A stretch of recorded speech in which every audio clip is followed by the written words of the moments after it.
अस्सलामु अलैकुम मैंने टाटो गबरो पारान किताब पारान यानी सबक पारान मज किताब मज नसफ हुफज यानी नसफ हुफज अत मज क्या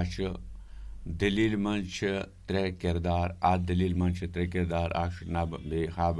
बे ख्वज त्रेन वाइज अत मज पन पन कम करान यम त्रेशवे करान अत मज पन पन आय कम वन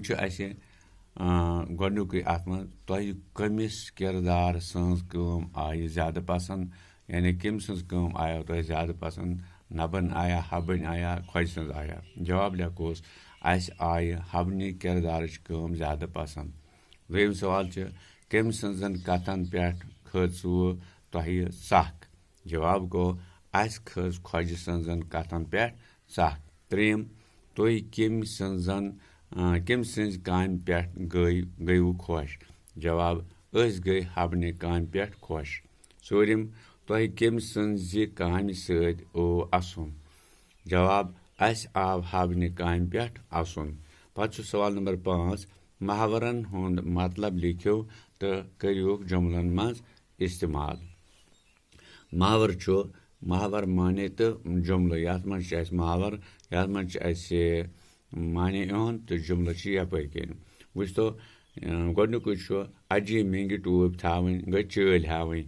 नब ओस अजी मेंगी टूब थवित पकान दंद वजन क्या गो लड़ाई झगड़ गसन असलम द्राव गरस मज दंद वजन आसन किन अलग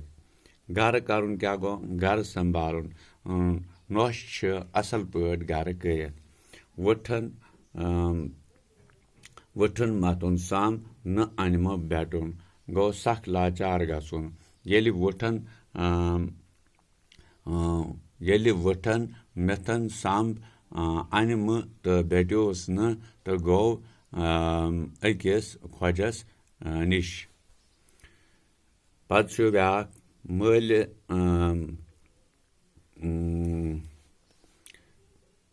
तलबस रटुन क्या गो तलबस रटुन क्या गो नौकरी रटुन ख्वजन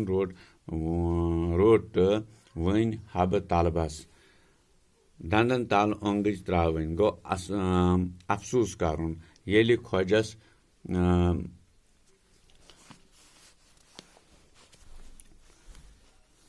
येलि ख्वजस नुकसान वो तेम रट दंदस तल ओंगज पत् गर बजा थावन गर आबाद थावन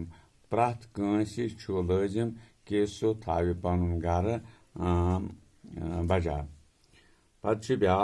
बलाय खोरन तल वातन गो मुसीबत नजदीक वातुन मे तरन फिक्र जे छाय बलाय खोरन तल